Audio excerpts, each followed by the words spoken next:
నమస్తే అండి. ఈరోజు క్యారెట్ హల్వా చేస్తున్నాను.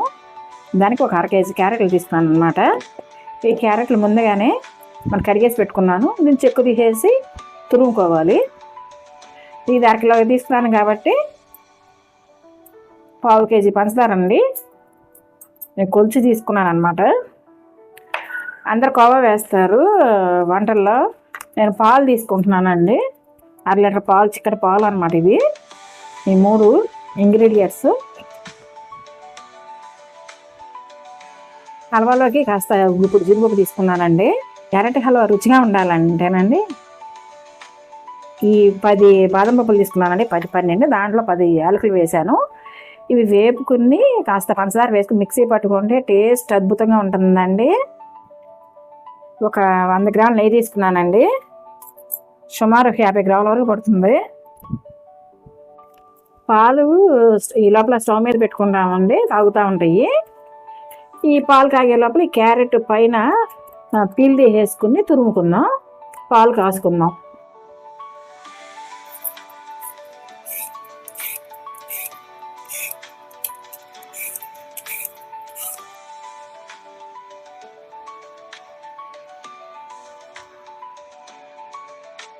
ఈ తురిమిన క్యారెట్ అండి ఇది.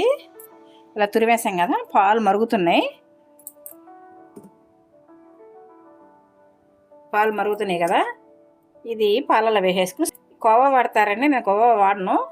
చిక్కటి పాలు తీసుకుని నేను పాలలో బాగుంటుంది. కాసేపు ఉడికి పెడదాం. ఇది పాలలో ఉడకనిద్దామండి. బాదం పప్పులు 10 యాలకులు తీసుకున్నాను. లైట్గా వేసుకుందాం.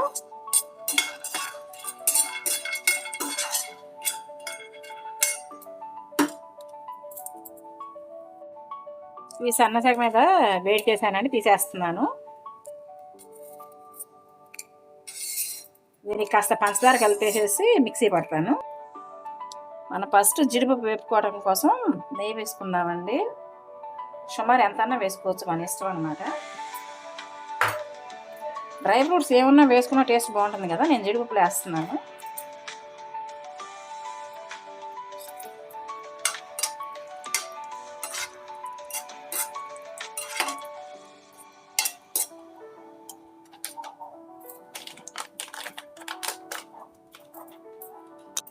పిస్తా కూడా వేసానండి, ఇంట్లో ఉన్నవి. డ్రై ఫ్రూట్స్ ఏమైనా వేసుకోవచ్చు కదా. వేగినాయి కదా, తీసేసుకుందాం.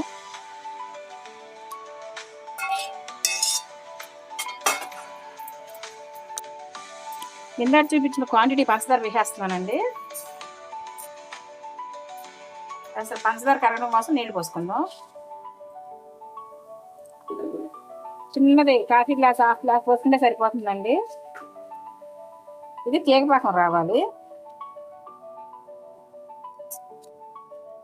ఇది తీగపాకం వచ్చేలోపు కలుపుకుందాం ఒకసారి. క్యారెట్ పాలలో ఉడుకుతుంది. పాలలో ఉడకడం వలన టేస్ట్ బాగుంటుందండి.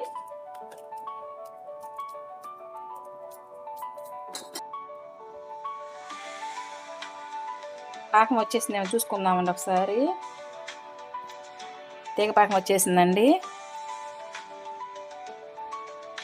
ఇలా వస్తే చాలు క్యారెట్ హల్వాకి. ఈ పాలలో ఉడికే క్యారెట్ వేసేసుకుందామండి.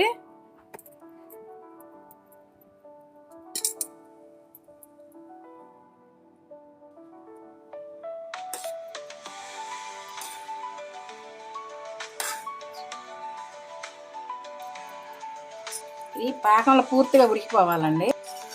ఉడికే దగ్గరకు వచ్చేయాలి. మధ్య మధ్యలో ఇలా కలుపుకుందామండి. పాకంలో ఉడుకుతుంది క్యారెట్ను. బాగా నీళ్ళు వచ్చేసినాయి కదా, ఈ క్యారెట్ పాలు ఇవన్నీ పంచదారలో కరిగేసేసి ఎక్కువైనాయి. ఇదంతా ఎగిరిపోవాలండి. క్యారెట్ హల్వా బాగా టేస్ట్గా ఉండటం కోసం అండి, గుమగుమలాడటం కోసం ఈ బాదం పప్పులను యాలకులు వేపాను కదా, దీంట్లో 2 స్పూన్ పంచదార వేసుకుందాం. మిక్సీ పట్టుకొస్తానండి. దీనికి సుమారు 50 గ్రాములు నెయ్యి పడుతుంది కదండి. ఇందాక ఈ నెయ్యిలో ఇది వేపాను. ఇప్పుడు కాస్త వేసుకుందాం ఉడికేటప్పుడు.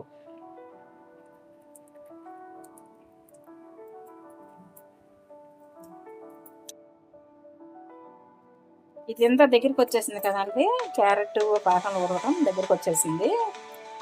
ఇప్పుడు మనం కావాలంటే ఫుడ్ కలర్ వేసుకోవచ్చు అండి. నేను కాస్త వేస్తున్నా.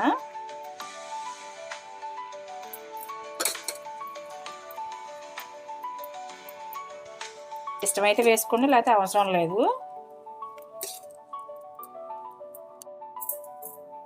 దగ్గరికి వచ్చేసిందండి. మనం ఇందాక మిక్సీ పట్టాం కదా బాదం పొడిని, అది వేసేసుకుందాం. ఇది వేయటం వల్ల అండి దీని రుచి రెట్టింపు అవుతుంది అనమాట.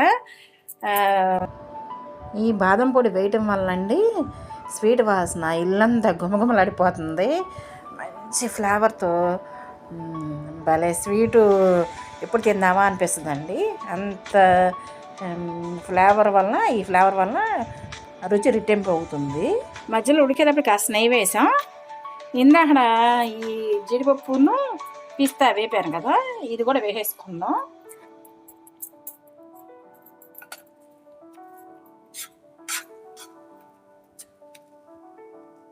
ఒక 5 మినిట్స్ సిమ్లో పెట్టేసి వదిలేద్దామండి. నెయ్యి అంతా అబ్జర్వ్ చేసుకుంటుంది హల్వా. సరే చూద్దామండి. దగ్గరికి వచ్చేసింది. స్టవ్ కట్టేసుకుందాం. అది క్యారెట్ బుడ్డ స్టవ్ కట్టేస్తున్నానండి. బౌల్లో సర్వ్ చేసుకుందాం.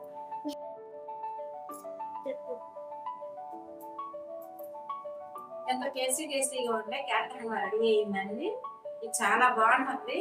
నేను అకేసినప్పుడు పండుగలప్పుడు ఇలా గెస్ట్లు వచ్చిన చిన్నపిల్లలు వచ్చినప్పుడు చేసి పెడితే చాలా ఇష్టపడతారు. బాగా వచ్చాడు, మా పవన్ వచ్చాడు, చిల్లాడు అబ్బాయి. వాడు తింటాడు, ఏమి చూడాలి. తినమ్మా.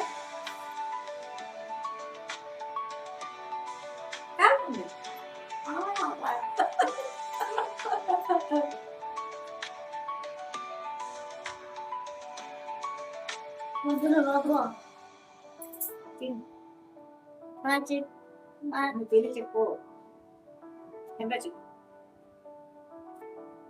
ఎలా ఉంది? చాలా బాగుంది.